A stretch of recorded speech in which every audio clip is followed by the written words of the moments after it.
प्रशांत किशोर ने बीते सालों में चुनावी राजनीति में कूदकर अपने करियर में बड़ा स्विच किया। स्विच ऐसा कि चुनावी रणनीतिकार से वो राजनेता बन गए। जन स्वराज नाम की पार्टी उन्होंने बनाई, बिहार में चुनाव लड़ लिया। जब तक चुनाव लड़ाते रहे इनफैक्ट, तब तक स्ट्राइक रेट बढ़िया उनका था।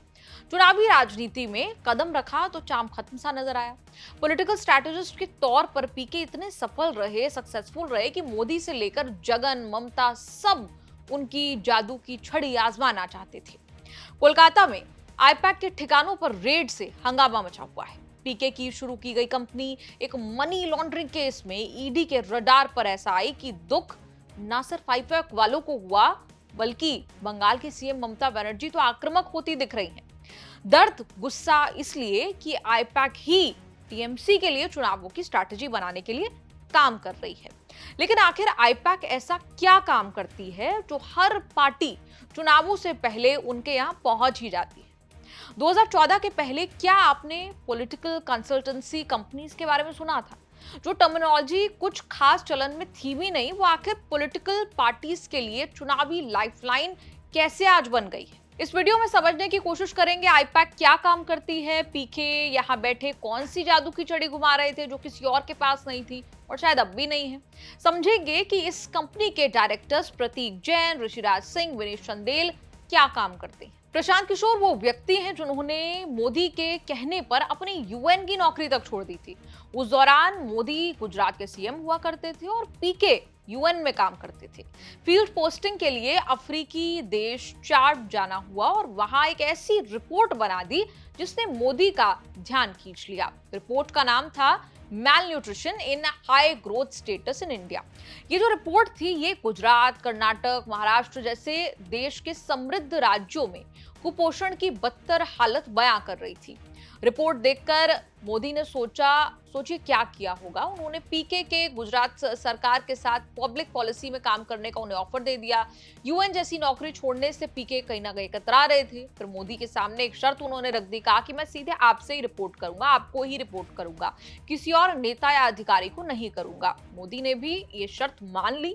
2011 में पीके गुजरात आए, मुख्यमंत्री आवास में ही काम करते थे। पब्लिक पॉलिसी के साथ साथ पीके मोदी की स्पीच लिखने लगे, डेटा एनालाइज करके देने लगे। जल्द ही मोदी के करीबियों में उनकी गिनती होने लगी। तब तक पॉलिटिकल कंसल्टेंसी का कॉन्सेप्ट प्रचलन में नहीं आया था, ट्रेंड में नहीं आया था। लेकिन पीके कुछ वैसा ही काम मोदी के लिए कहीं ना कहीं करने लगे जो कि आज की तारीख में पॉलिटिकल कंसल्टेंसी फर्म्स करती हैं। 2012 गुजरात चुनाव में मोदी के कैंपेन डिजाइनर बन गए। मोदी को बतौर विकास पुरुष प्रोजेक्ट किया। होलोग्राम की मदद से 3D में मोदी का भाषण गलियों गलियों तक पहुंचाया। प्रचार व्यक्ति आधारित रहा जिसने ब्रांड मोदी को जन्म दिया। पीके मोदी के लिए डेटा रिसर्च करते थे, इलेक्शन स्ट्रैटेजी बनाते थे। इन्हीं मॉडर्न तरीकों को पीके ने भारतीय राजनीति में इंट्रोड्यूस कर दिया। हर वो काम करते थे जिसके लिए आज पॉलिटिकल कंसल्टेंसी फर्म्स करोड़ों खर्च जो है वो लेती हैं, पैसा लेती हैं। नतीजे आए तो 182 में से 115 सीटें भाजपा जीत गई। मोदी बड़ी ही आसानी से तीसरी बार गुजरात के मुख्यमंत्री बन गए और फिर 2014 चुनाव के लिए मोदी पीएम कैंडिडेट बन गए। वहीं पीके बन गए पॉलिटिकल स्ट्रैटेजिस्ट। गुजरात में जादू की छड़ी घुमाने के बाद पीके यही करिश्मा देश भर में करना चाहते थे। इसलिए जन्म हुआ नॉन प्रॉफिट ऑर्गेनाइजेशन सीएजी का। सीएजी यानी citizen for accountable governance. CAG ने ही चुनाव के दौरान मोदी के पूरे सोशल मीडिया कैंपेन की जिम्मेदारी संभाली, चाहे वो रन फॉर यूनिटी लॉन्च करके, कैंपेन लॉन्च करके मोदी की छवि को पटेल से जोड़ना हो या फिर चाय पर चर्चा वाला आइडिया हो। नतीजा ये हुआ कि 2014 लोकसभा चुनाव में बीजेपी ने 282 सीटों के साथ पहली बार पूर्ण बहुमत की सरकार बना ली। मोदी पीएम बन गए, पीके ने रास्ता बदल लिया। इसके साथ ही सीएजी बंद हो गई। मोदी से छिटके तो नीतीश ने पीके को सलाहकार बना लिया। 2015 विधानसभा चुनावों में नीतीश की मदद करने के लिए पीके रेडी हो गए।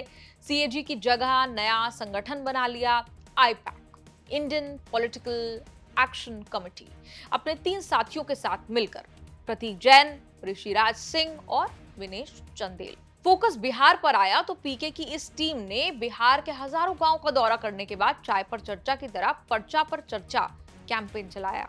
नारा दिया, बिहार में बहार है, नीतीश कुमार है। पीके का सबसे बड़ा दाव था नीतीश लालू का गठबंधन कराना। नतीजा ये हुआ, महागठबंधन को 243 में से 178 सीटें मिली, जिसमें जेडीयू को 71 सीट मिली। बीजेपी सिर्फ 53 सीट पर सिमट गई।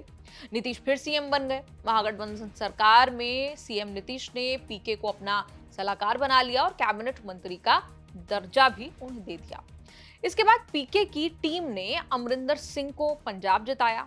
2017 का जब पंजाब विधानसभा चुनाव आपको याद होगा, उस दौरान अमरिंदर ने पीके से मदद मांगी। पिछले 2 चुनावों में बुरी तरह वो हार चुके थे।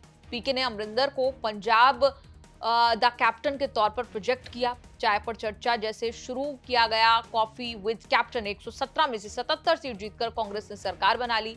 बीजेपी अकाली 18 सीटों पर आ गए। अमरिंदर ने राहुल गांधी के सामने पीके की सिफारिश भी कर दी। 2017 यूपी चुनाव की जिम्मेदारी देने पर जोर भी दिया, लेकिन इस बार पीके के ब्राइट ट्रैक रिकॉर्ड पर दाग लग गया। जहां पीके यूपी में प्रियंका गांधी को प्रोजेक्ट करना चाहते थे, वहीं कांग्रेस ने शीला दीक्षित को सीएम फेस बनाया। पीके तो आखिरी समय में कांग्रेस के सपा से गठबंधन करने के भी खिलाफ थे। पीके का मानना था कि जो जमीन पर कांग्रेस की लहर थी, वो भी गठबंधन करके आपने खत्म कर ली। इस बीच पीके ने तो जेडीयू ज्वाइन कर ली। ये अलग बात है कि 2020 में वो निकाल दिए गए। पीके अपने पॉलिटिकल स्ट्रैटेजिस्ट वाले काम पर लगे रहे और एक के बाद एक सफल चुनाव उन्होंने लड़वाए। 2019 आंध्र प्रदेश का चुनाव हो, जगन मोहन रेड्डी हो, 2020 का दिल्ली चुनाव में केजरीवाल हो, 2021 बंगाल चुनाव में ममता बनर्जी हो, तमिलनाडु चुनाव में एमके स्टालिन को जीत की स्ट्रैटेजी देकर सबको सीएम बनवा दिया। 2021 में चीजें बदल गई। पीके आईपैक से अलग हुए। पीके ने कांग्रेस को रिवाइव करने के लिए भी एक प्लान जो है वो सोनिया गांधी के सामने रखा था। ये अलग बात है कि कई राउंड की मीटिंग के बाद भी वो प्लान जो है वो अपनाया नहीं गया। आईपैक अब प्रतीक जैन संभालते रहे। प्रशांत किशोर के एग्जिट के बाद प्रतीक जैन, आपको बता दें, आईआईटी बॉम्बे से मेटलर्जिकल इंजीनियरिंग और मटेरियल साइंस में उन्होंने इंजीनियरिंग की।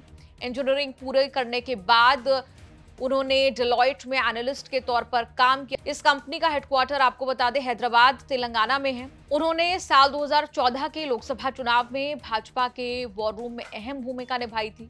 बाद में वो पश्चिम बंगाल विधानसभा चुनाव 2021 में तृणमूल कांग्रेस का डिजिटल और जमीनी विमर्श तैयार करने से लेकर 2024 के लोकसभा चुनाव में इसकी पतवार को मजबूती से उन्होंने थामे रखा। आपका इस रिपोर्ट पर क्या कुछ कहना है? कमेंट्स में लिखकर अपनी राय जरूर दें।